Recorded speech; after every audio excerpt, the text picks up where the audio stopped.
Cinema. What is cinema? Some simply say films or movies. Others, like Martin Scorsese, will say, I think what makes cinema to me, I think ultimately it's something that for some reason stays with you so that a few years later you could watch it again, or 10 years later you watch it again and it's different. In other words, there's more to learn about yourself or about life. And the other big directors probably have a slightly different rendition to Martin Scorsese's. In recent times, Martin Scorsese has been quite vocal on Marvel films, especially not being cinema. Now, if you told me that films like The Winter Soldier, Infinity War are not taking risks, or not bringing you the unexpected, or is an experience that will not stay with you, I would have found that hard to believe, honestly. But let me face the facts too. Is it really an art form? Do Marvel films allow for imaginative and creative self-expression of the individuals working on the film? Well, if you think about it, nope. I personally think that Disney and Marvel are more concerned with using the MCU to make more cash, to churn out more money, than allowing self-expression of the individual, especially with the amount of products. Yes, you heard me right. Products. I'm not saying films.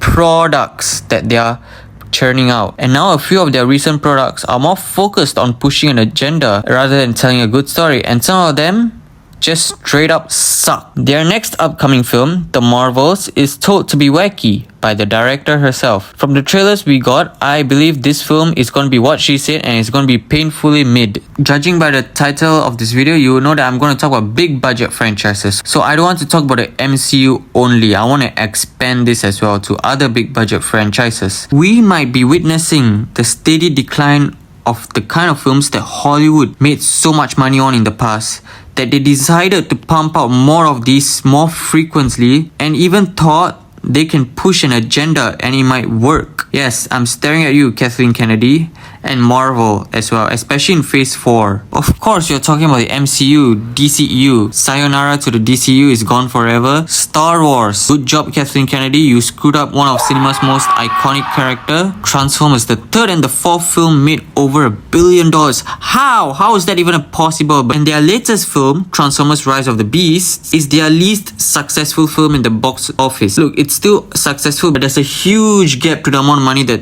their previous films have made and how this film has made. Fast and Furious, it should have ended at number 7. Indiana Jones, why make another film after the tragedy of Indiana Jones 4? These studios need to know when it's time to end the franchise. This means that we do not need a Toy Story 5 either. No points making more films in these franchises just for the sake of making money, because let me just tell you something, it's not going to work all the time. Your audiences are not that dumb. They won't fall for those tricks. If they see that you're trying to make soulless, bland movies just to make money out of them, they're not going to watch it. This is why I don't consider many of these big budget films as cinema. I have started to fully agree with Martin Scorsese that Marvel films are not cinema. They make more movies than we want or need from the franchises, and they do it to make more cash. They are not there to make something memorable for the audience. They are mostly there for the money. Mr. Krabs is opening a new restaurant called the Krusty Krab 2. First of all, congratulations, Mr. Krabs. Hello,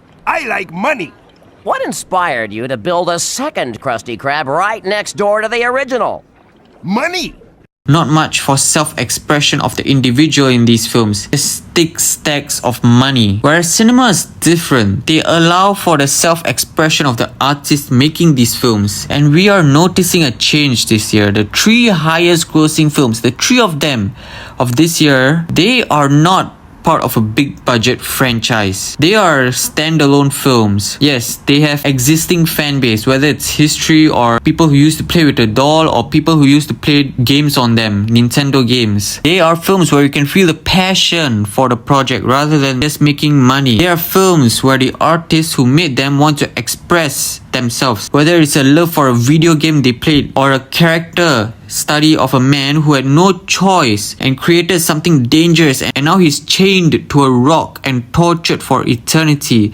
Maybe he felt related to that character. And then you have a film where we look at the struggles of women in society. Maybe something that Greta Gerwig wanted to talk about for a very long time from the bottom of her heart. These are not simple stories where it's good guys and bad guys and they fight and whatnot. Well, it has that, but definitely it's more. It feels like the individuals who created these films wanted to say something, wanted to express something from the bottom of their heart, something that they want, something that was personal to them, and they did it beautifully in their films. With the box office performances, very obvious that people want more of these now. I personally don't see much of a way the MCU can reconcile itself with the fans after how Disney has perpetually tried to destroy it as of late. Same goes for Star Wars with how they tried to push an agenda.